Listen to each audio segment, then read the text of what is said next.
Bonjour, bonsoir. Alors aujourd'hui, je suis content de vous retrouver pour une petite recette. J'avais vraiment hâte de l'essayer. C'est une recette de cheesecake. Alors cette recette, je vais prendre aucun risque. Comme c'est ma première recette sucrée avec l'Instant Pot, je vais vous proposer la recette du livre. Donc c'est vraiment la recette officielle du livre. J'ai juste dû un petit peu modifier une chose ou deux. C'est-à-dire que je n'ai pas trouvé la crème sûre. On va donc passer en revue ensemble les ingrédients dont on a besoin. Il est précisé dans la recette qu'on a besoin d'une douzaine de biscuits type Oreo. Et on va donc en faire de la chapelure de biscuits. Donc en toute logique, et j'ai fait un peu de recherche, il semblerait donc que c'est sans le fourrage. Donc il faudra prendre le temps donc de gratter le fourrage.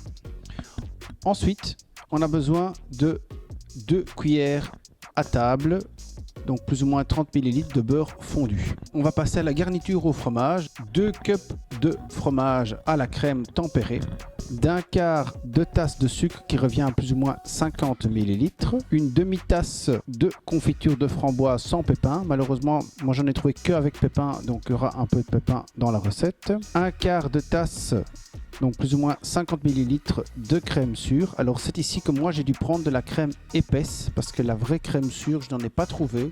D'une cuillère à table, donc plus ou moins 15 ml de farine tout usage. Moi j'ai pris de la farine T45 tout à fait classique pour la pâtisserie.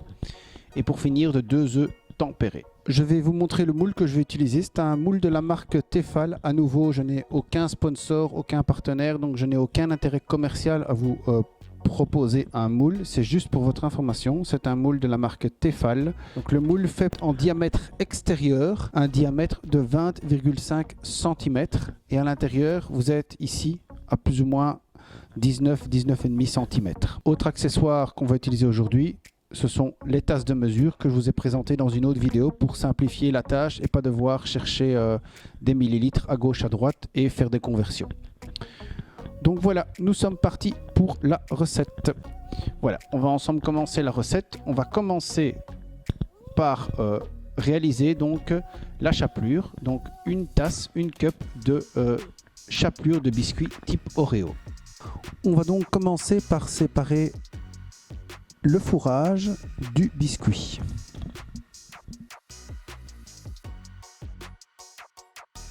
Étape suivante, donc on va prendre nos coques de biscuits type Oreo et alors on va les réduire en chapelure avec le Cooking Chef Gourmet. C'est évidemment pas une obligation d'avoir ce type de robot. Si vous avez un blender ou même une fourchette et un bol, vous pouvez évidemment le faire. Moi, c'est pour avoir un résultat plus uniforme. On va incorporer donc une cuillère à table de beurre fondu. Comme dit précédemment, vous pouvez évidemment faire ça dans un simple bol. Il faut préparer notre moule avec donc du papier dit parchemin dans la recette. Donc moi je pense que chez nous en Europe souvent on appelle ça du papier sulfurisé. C'est une traduction à mon avis pour d'autres pays francophones. En tout cas, autre pays que la Belgique. Donc moi, en tout cas en Belgique, nous on appelle ça, je pense, du papier sulfurisé d'après mes recettes et d'après mes recherches. Donc, on va découper donc un cercle qui va recouvrir donc tout le fond du moule. Et ensuite, on va répartir de manière uniforme le moule pour bien le recouvrir. Et on va essayer de remonter d'1 pouce sur tous les côtés. Alors une petite astuce que j'avais vue, c'était de prendre une conserve ou un bol ou autre, de le retourner et avec le dos d'appuyer fermement pour que ça remonte délicatement.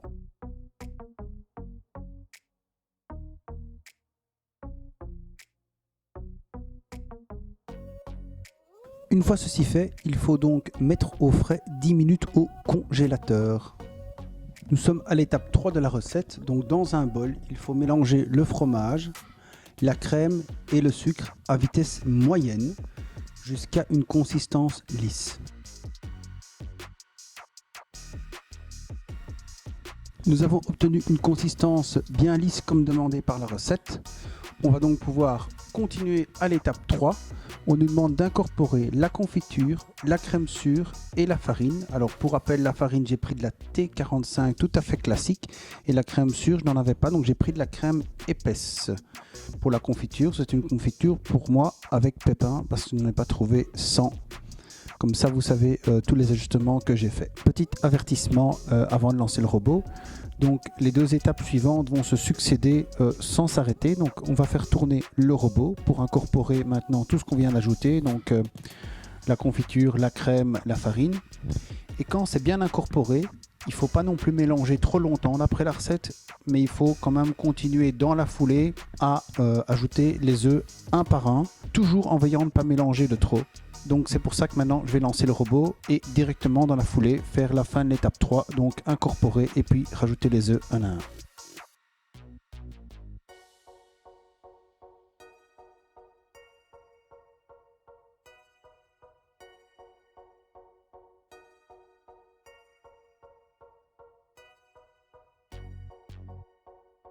Alors comme mon moule est vraiment presque à la même taille que le bol du Instant Pot, j'ai préparé une petite astuce que j'ai vue sur internet, c'est-à-dire que j'ai plié une feuille d'aluminium en 3 pour m'en servir comme anse pour le retirer et le mettre dans le bol par la suite. Maintenant, on va mettre la préparation qu'on a faite juste avant dans le moule. On va recouvrir ce moule de papier d'aluminium.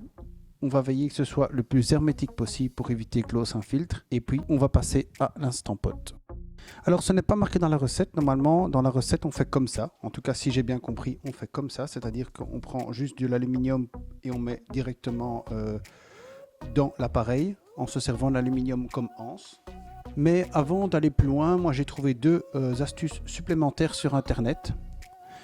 Donc on nous propose de mettre de l'aluminium pour protéger le fond, mais aussi du papier de cuisine, donc du papier absorbant ici au-dessus, et encore recouvrir d'aluminium pour éviter l'humidité dans le cheesecake. Donc je vais essayer, on va voir ce que ça va donner et on verra bien donc après cuisson. Notre moule est prêt. On passe donc à l'Instant Pot. On installe la grille. On ajoute une cup d'eau qui correspond plus ou moins à 250 ml. Et puis on y va pour notre cheesecake.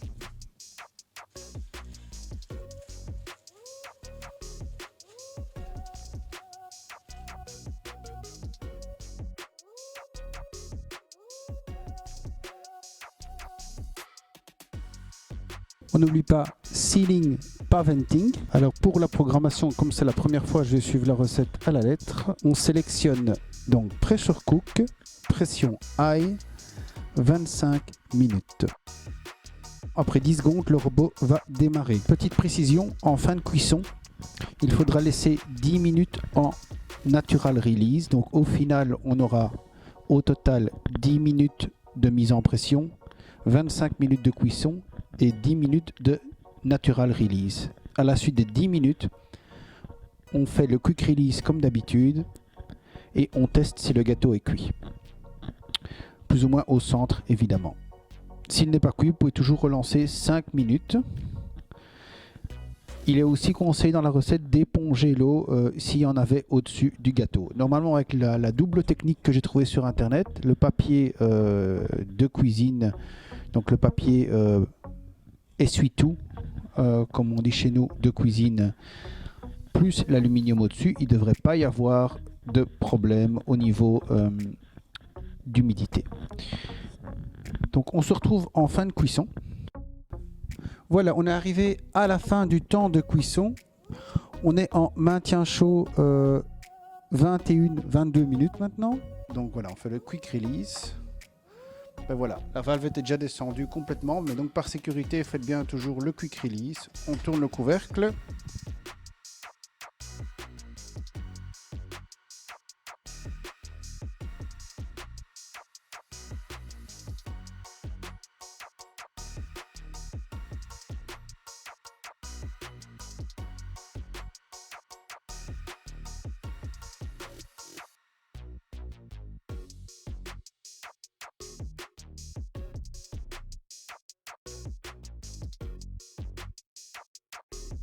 par sécurité, j'avais ajouté donc 2 petits élastiques que je vais retirer maintenant. Ça, c'est une astuce que je n'ai vue nulle part. Peut-être qu'elle existe sur d'autres vidéos, mais ça me semblait logique de mettre quelque chose encore en plus. Donc voilà, c'est peut-être inutile, mais en tout cas, moi, je l'ai fait.